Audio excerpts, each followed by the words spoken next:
O autor da herança era isento de IPTU, mas quando faleceu, deixou dívidas dessa natureza. E agora, tem como a gente derrubar essas dívidas? O que pode ser feito em relação a essas dívidas de IPTU deixadas? Meu nome é Jonatas Albino do Nascimento, eu sou auditor fiscal estadual especialista na fiscalização do ITCMD e hoje vamos conversar sobre essa situação bastante específica, mas não tão rara de acontecer aí nos inventários e você pode pegar um inventário com essa situação. Essa dúvida, na verdade, é de um colega nosso e eu vou ler ela aqui, preservando o dado específico que aparece aqui é o município, vou preservar e em seguida adentraremos ao problema. Colegas, boa tarde. Estou com um caso de inventariante aqui onde foi constatado débito de IPTU desde 2018. Você deve estar vendo aqui a data, esse vídeo foi publicado em 2022. Então, temos aí 4 anos, né? Como moram em outra cidade, o filho que ficou aqui na minha cidade, o colega está dizendo, né? Está dando suporte com a documentação. Beleza. Aí, em contato com o pai e irmão, eles disseram não reconhecer a dívida, porque a falecida teve câncer em 2018. E alguns disseram a eles que estaria isento por causa disso. Olha aí, começou bem, hein? Mas não tomaram nenhuma ação para tal e me questionaram se ainda há tempo de pedir a isenção, alegando que à época a falecida já estava enferma. O que fazer? Então tá. Interessante aqui, a gente tem algumas situações aqui. A primeira situação que a gente precisa analisar precisamos entender como é que funciona, em termos muito simples, a fruição de uma isenção, tá? O que é a isenção? A isenção, ela é um espaço, digamos assim, legal, onde aquele ente competente poderia cobrar, mas ele escolhe não cobrar. A isenção, ela é isso, tá? Por exemplo, a Constituição vai lá e fala: a União é competente para instituir imposto de renda. Aí a União fala assim: olha, beleza, eu posso instituir imposto de renda, mas eu vou, por exemplo, isentar a pessoa que está com uma enfermidade grave. E as enfermidades graves são essas e essas. Você percebe que o ente ele escolheu não realizar a tributação naquela hipótese? Isso é a isenção. A isenção é o ente competente escolhendo hipóteses em que ele não vai realizar essa exação, essa cobrança, ainda que constitucionalmente ele possa fazê-lo, tá? E o que acontece? Beleza, agora você já entendeu o que é isenção. E agora a gente caminha para onde? Justamente porque a isenção ela é muito atraente, digamos assim, muitas e muitas pessoas querem, às vezes, esticar um pouquinho ali, estica daqui, estica dali, para poder se encaixar numa hipótese de isenção. A isenção, ela normalmente, eu falo normalmente porque o nosso Brasilzão aqui é muito grande, né? Mas normalmente, e em termos lógicos, você vai entender, normalmente ela vai vir, vai trazer como condição para que você venha a fruir dessa isenção o quê? Uma autoridade concordando com aquela matéria, certo? Então, na prática, o que acontece? Vamos agora dar um exemplo utilizando o ITCMD. Olha, eu sou isento do ITCMD ali nessa herança que eu estou recebendo assim, assim, assado. Opa, você é? Tá, então apresenta a sua documentação aqui, apresenta tudinho para a gente conferir.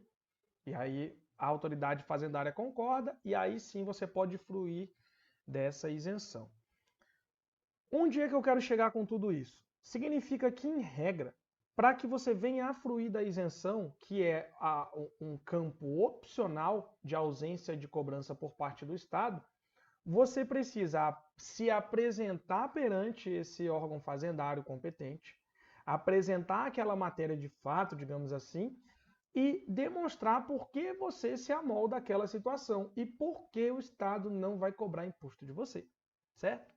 Dito tudo isso, onde chegamos? E aí é um caso problemático para o nosso colega. Quando você não faz essa declaração, vamos colocar assim, utilizando o termo declaração aqui de forma ampla, o que pode acontecer?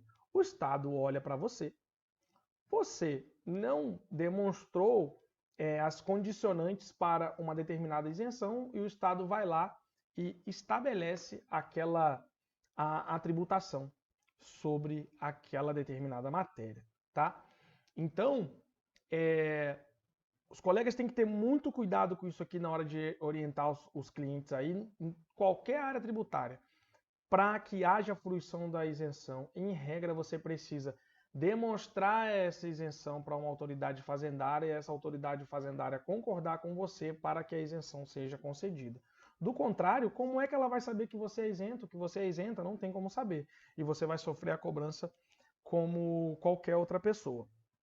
Claro que esse sofrer a cobrança aqui a gente traz também colocadas todas as vírgulas e todos os parênteses. Por quê? De acordo com o mecanismo do imposto, você pode ter essa cobrança de forma recorrente ou não, certo? No caso de um IPTU, você tem essa cobrança de forma recorrente. Então, esse imposto ele foi cobrado porque você tem lá o banco de dados, né, do município e a cada virada de ano, né, você tem aí em termos abstratos, a incidência do fato gerador novamente. E aí ninguém foi lá para dizer que você tinha essa isenção, tá?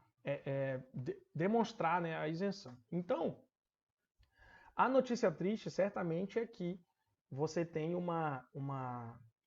muito provavelmente, né, até pela natureza do imposto, esses débitos, eles provavelmente já estão constituídos, eventualmente até inscritos em dívida ativa, tá? Então, o que foi aconselhado ao colega? Fazer gestão junto à prefeitura, trocar uma ideia, né, indo direto no português, lá na procuradoria do município, para saber se existe aí alguma beiradinha aí na legislação para que a gente consiga derrubar essa dívida, tá?